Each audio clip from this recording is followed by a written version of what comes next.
ओम शांति। आज 15 मई 2023। आज की ईश्वरी वाणी की मुख्य पंक्तियाँ हैं। मीठे बच्चे, चलते फिरते विचार सागर मंथन करो, ये ज्ञान मंथन ही बुद्धि का भोजन है। चलते फिरते विचार सागर मंथन करो, ये विचार सागर मंथन ही बुद्धि का भोजन है।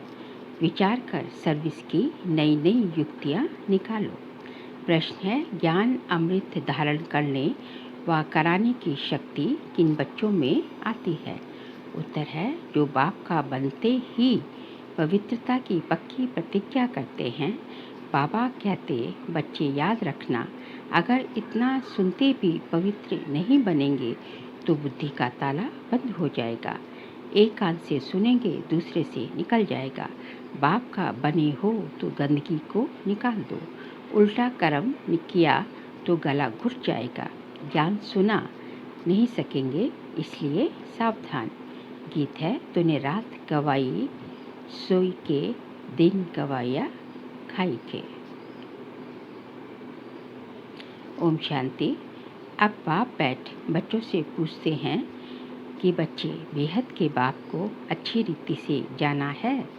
पूछना पड़ता है, नहीं तो पूछने का कायदा नहीं है। सब जानते हैं वह हमारा माता पिता है। माता पिता मिले तो हो गए आस्तिक। माता पिता जिससे सुख घनेरे मिलते हैं। सतयुग में तो है ही प्रारब्ध, वहाँ आस्तिक व नास्तिक का तो सवाल ही नहीं उठता। आस्तिक नास्तिक जानना ना जानना संगम पर होता है। बच्चे अब जानते हैं, जो कल नास्तिक थे, बाप और बाप की रचना को नहीं जानते थे, वही अब आस्तिक बने हैं। बाप को और अपने 84 जन्मों को जान गए हैं। कल नहीं जानते थे, आज जानते हैं। कल और आज कहा जाता है ना, आज पुरानी दुनिया है, कल नई दुनिया होगी। आज रात है, कल दिन होगा। वास्तव में भारतवासियों को तो अपने बाप को जानना चाहिए। भारत में ही सोमनाथ का मंदिर है, शिव जयंती मनाई जाती है, परंतु ये कोई नहीं जानते कि शिव बाबा कब आया था। सोमनाथ जो नाम पड़ा है, उसने कब आकर ज्ञान अमृत पिलाया था। अब तुम बच्चे जानते हो, हम बाबा द्वारा आस्तिक बने हैं। बाप ने अपना परिचय बैठ दिया है। बने बनाई ड्रामानुसार परिचय मिलता भी है संगम पर। बच्चे जानते हैं, आज नरक है, कल स्वर्ग होगा। कल माना दूसरा जन्म हमारा सतयुग में होगा। हम पुरुषार्थ कर रहे हैं, आज है मृत्यु लोक, कल अमर लोक होगा।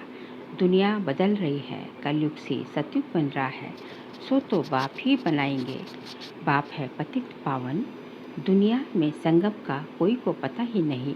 अब तुम कितनी रोशनी में आ गए हो। तुमने अब भक्ति मार्ग छोड़ दिया है। आज भक्ति है, कल नहीं होगी। ऐसे नहीं, आज भक्ति है, कल फिर ज्ञान होगा। नहीं, भक्ति तो आधा कल चलती है। ज्ञान एक ही बार मिलता है और सद्गति हो जाती है। बाप एक ही बार आकर सबकी सद्गति करते हैं, इसलिए गाया हुआ है, पतित पावन सद्गति दाता। उसका जन्म भी भारत में होता है, परंतु भारतवासी जानते नहीं कि ये निराकार शिव बाबा का मंदिर है। कहाँ ज्योति का मंदिर है। ब्रह्मा समाज ज्योति जगाते हैं। ब्रह्मा समाजी ज्योति जगाते हैं, समझते हैं परमपिता परमात्मा ज्योति स्वरूप है। अनेक प्रकार की मतें हैं, जिसने जो बात समझाई उनको मान फॉलो कर लेते। अभी तुम रचयिता और रचना को जान गए हो। रचता और रचना के आदि मध्य अंत का राज समझकर फिर दूसरों को भी समझाना है। परमपिता परमात्मा सत्य है, चैतन्य है, ज्ञान का सागर है। हर एक एक्टर की महिमा अलग अलग होती है। परमात्मा सर्वव्यापी कहने से अलग अलग महिमा हो न सके। हर एक आत्मा में अलग अलग पाठ भरा हुआ है। सर्वव्यापी है तो परमपिता परमात्मा का पाठ सभी के अंदर बजे। कितना अंधियारा है, तब बाप आकर सब समझाते हैं। आगे बाबा कहते हैं, बच्चे जानते हैं, बरोबर ऊंचे से ऊंचा पाठ है परमात्मा का। उस एक को ही सब भक्त याद करते हैं। भक्त सब पतित हैं। पतित किसको कहा जाता है, ये मनुष्य नहीं जानते। सन्यासी समझते हैं कि इन विकारों से हम नरकवासी बने हैं, इसलिए घर बार छोड़ने से हम जाकर भ्रम में लीन होंगे। बाबा समझाते हैं, ये है कलयुग। सब विषय सागर में गोते खाते हैं, इसलिए इनको वैशाल्य कहा जाता है। मैं आकाश शिवालय बनाता हूँ। सतयुग में एक धर्म था, वही देवी देवता। 84 जन्म भोग अब अपने को देवी देवता नहीं कहलाते। जो पूज्य देवी देवताएं थे सो गिरते गिरते क्षत्रिय वैश्य शूद्र वर्ण में आते पतित पुजारी बने हैं। सबसे ज़्यादा भारत पावन था, सो अब पतित बना है। सन्यासियों को भी संपूर्ण पावन नहीं कह सकते, क्योंकि पतित दुनिया में बैठे हैं। घर बार छोड़ कोई सतयुग में नहीं आ सकता, घर बार छोड़ कोई सतयुग में नहीं जा सकता। तुमको तो इस पतित दुनिया को भूल सतयुग में जाना है। स्वर्ग में जाने लिए हूबहू कल पहले माफी पुरुषार्थ कर रहे हैं। भारत ही पूज्य से पुजारी बना, फिर पूज्य बनेगा। ये नॉलेज समझेंगे वह जो सीख लेते होंगे। जो देवी देवता धर्म के नहीं होंगे तो बुद्धि में बैठेगा नहीं। भारतवासी 84 जन्म लेते हैं और कोई धर्म वाला 84 जन्म नहीं ले सके। तुम्हारे में भी नंबरवार है, सब इकट्ठे नहीं आएंगे। बच्चों को चक्र का राज भी बतलाया है। सिजरा कैसे बनता है, सिजरा आत्माओं का भी होता, उनको फिर रूहानी कहेंगे। बच्चे जानते हैं हम ब्रह्मांड में रहते हैं। पहला नंबर है शिव बाबा, फिर ब्रह्मा विष्णु शंकर, फिर है लक्ष्मी नारायण। उसका घराना है, उनका घराना है। नंबरवार तो है ना। इस समय तुम्हारी बुद्धि में सारा झाड़ है, वहाँ ये ज्ञान नहीं है कौन कौन आएंगे, क्या क्या होगा, परंतु वहाँ अज्ञान भी नहीं कहेंगे।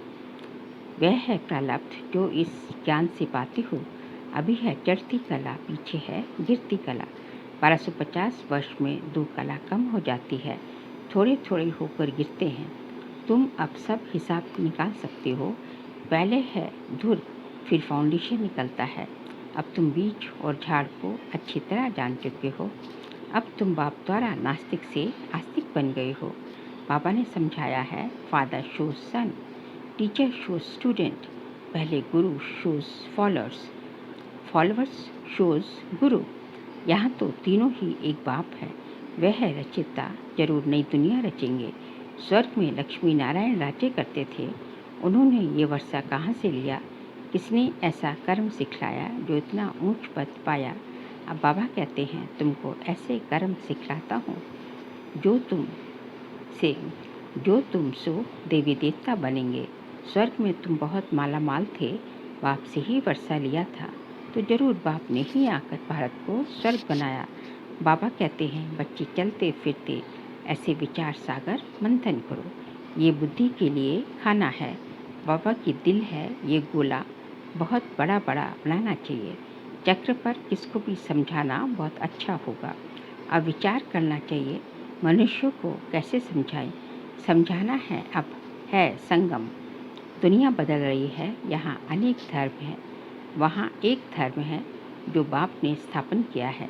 भारत का प्राचीन योग बहुत मशहूर है, तुम जानती हो। हम फिर से राजयोग भगवान द्वारा सीख रहे हैं। भगवान ही बेहद की हिस्ट्री ज्योग्राफी बताएंगे, मनुष्य को बता न सके। ये बाबा कहते हैं, मैं कुछ भी नहीं जानता था। बाबा अपनी महिमा नहीं करते कि ऐसा था वैसा था। बाप कहते हैं, ये भक्ति के कर्म कांड अब मत करो। अब भक्ति पूरी होनी है, रात के बाद दिन आएगा। अभी तुम बच्चे हो संगम पर ही नॉलेज मिलती है।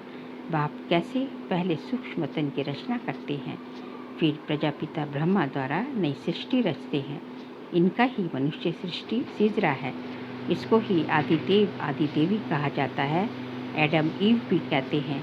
अब माता पिता हैं तो सृष्टि कैसे रची। एडम को आदिदेव ब्रह्मा कहेंगे, परंतु वह क्रिएटर नहीं है, ऐसे नहीं समझते। परमपिता परमात्मा ने एडम द्वारा कराया। जरूर गॉड ही स्वर्ग का रचयिता है, वह है निराकार बाबा। हम आत्माएं भी निराकार हैं। ये शरीर लेकर पुनर्जन्म में आते हैं पाठ बजाने। निराकार बाप को भक्ति में याद करते हैं, वह परम धाम में रहते हैं। वह पतित पावन है। पतित दुनिया में आकर बच्चों को पढ़ाए पावन दुनिया में ले जाते हैं। इसलिए बाप भी है, टीचर भी है। बेहद की हिस्टोग्राफी पढ़ाते हैं। अब तुम मास्टर नॉलेजफुल बन रही हो। बाबा कहते हैं बच्चे याद रखना, पवित्र नहीं रहेंगे तो कितना भी सुनेंगे, एक कान से सुनेंगे दूसरे से निकल जाएगा। पहले पवित्रता की प्रतिज्ञा करो, नहीं तो पापों का बोझा कटेगा नहीं। पावन नहीं बनते हो तो और ही जोर से गिरते हो। बाप कहते हैं याद रखना, अब पावन ना बने तो बहुत सज़ा खानी पड़ेगी।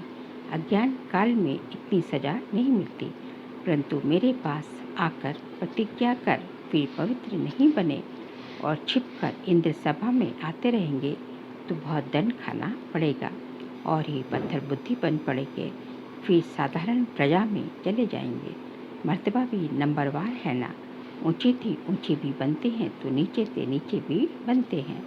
यहाँ तो सबको दुख है, अचानक मौत हो जाती है। वास्तव में काल आना चाहिए पूरी आयु में। बरोबर भारत में कायदे अनुसार आयु पूरी होती थी, बूढ़े होते थे तो साक्षात्कार होता था कि अब फिर बच्चा बनेंगे। यहाँ तुम जानते हो, शरीर छोड़ बाप के पास जाएंगे। ये पुराना चोला उतारना है, बाप को घड़ी घड़ी याद करना है।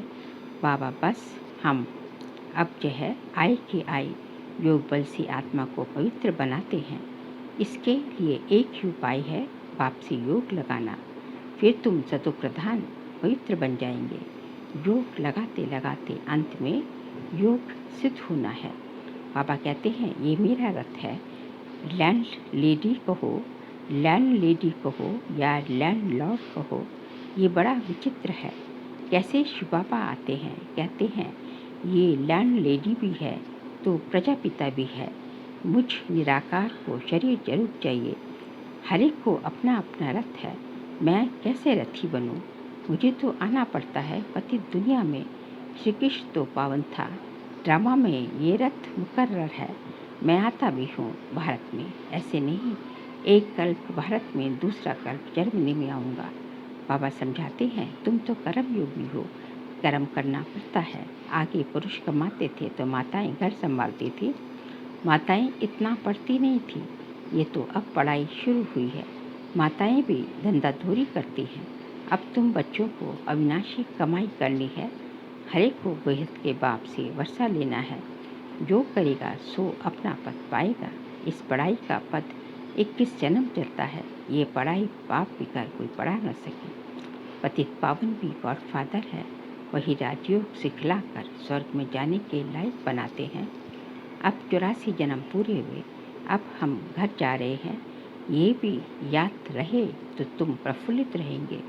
बाबा अपना अनुभव बताते हैं, कोशिश करते हैं याद रखने की, परंतु फिर भूल जाते हैं। इसलिए बाबा कहते हैं रात को जागकर प्रैक्टिस करो, फिर अवस्था जम जाएगी।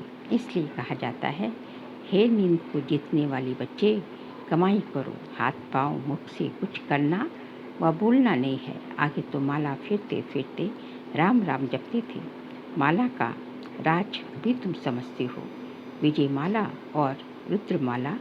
अब तुम सब पुरुषार्थी हो, इसको माला नहीं कहेंगे। रात को जागने से तुमको बहुत मज़ा आएगा। रात को 9 से 12 बजे का समय गंदा होता है, 2 बजे से है अमृत वेला। यहाँ तो एकदम गंदगी को निकाल दो। इतना सुनते भी अगर पवित्र नहीं बनेंगे तो बुद्धि का ताला बंद हो जाएगा, फिर किसको ज्ञान भी सुना नहीं सकेंगे। जैसे वृंदावन में कुछ रासलीला का बना हुआ है, ये है ज्ञान डांस की बात। यहाँ से सुनकर देखकर बाहर जाकर उल्टा बोलते हैं तो गला घुट जाता है। इसलिए सावधान रहना है, पवित्र जरूर बनना है, तब योग लगा सकेंगे। अच्छा मीठे मीठे शिक्षा दे बच्चों प्रति माता पिता बाप दादा का याद प्यार और गुड मॉर्निंग। रूहानी बाप की रूहानी बच्चों को नमस्ते। हम रूहानी बच्चों की रूहानी बाप दादा को नमस्ते नमस्ते नमस्ते। सार के लिए पॉइंट से कर्म योगी बनकर रहना है, कर्म करते हुए बाप को याद कर सतो प्रधान बनने का पुरुषार्थ करना है। अपनी हर चलन से बाप टीचर गुरु का शो करना है। हम घर जा रहे हैं, इस स्मृति से सदा प्रफुल्लित रहना है। आज का बाबा का वरदान है, महावीर बन हर संकल्प को स्वरूप में लाने वाले सदा विजयी सफलता मूर्त भव। महावीर बन हर संकल्प को स्वरूप में लाने वाले सदा विजयी सफलता मूर्त भव। जो भी विशेष संकल्प लेते हो उसमें दृढ़ हो, संकल्प करते ही उसका स्वरूप बन जाओ तो विजय का झंडा लहरा जाएगा। ऐसे नहीं सोचो देखेंगे करेंगे, ये करना अर्थात कमज़ोर बनना। ऐसे कमज़ोर संकल्प करना अर्थात माया से हार खाना। सदा यही अमर अविनाशी संकल्प करो कि हम सदा के विजयी महावीर हैं। सदा आगे बढ़ेंगे, विजयी बनेंगे तो इस संकल्प से सफलता मूर्त बन जाएंगे। स्लोगन है, चेहरे पर खुशी की झलक हो तो चेयरफुल चेहरा वोट का काम करेगा। चेहरे पे खुशी की झलक हो तो चेयरफुल चेहरा वोट का काम करेगा। बाबा कहते हैं, यदि आप पे चेहरा जो है प्रसन्न हो, आप पे खुशी चेहरे जो है हर्षित मुख हो तो खुशी हो, तो जो आपका चेहरा ही जो है, आपके चेहरे को देख के ही लोग से बाबा के ज्ञान में आ सकते हैं और आपका चेहरा ही जो है सेवा करेगी तो आपका चेहरा जो है वो जो है बोर्ड का काम करेगा, मतलब सेवा कराएगा। तो इसलिए जो है हमेशा जो है हर्षित मुक्ता रखती है अपना चेहरा जो है खुशी से, हमेशा आपका चेहरा जो है खुशी से प्रफुल्लित रहे। अच्छा, ओम शांति।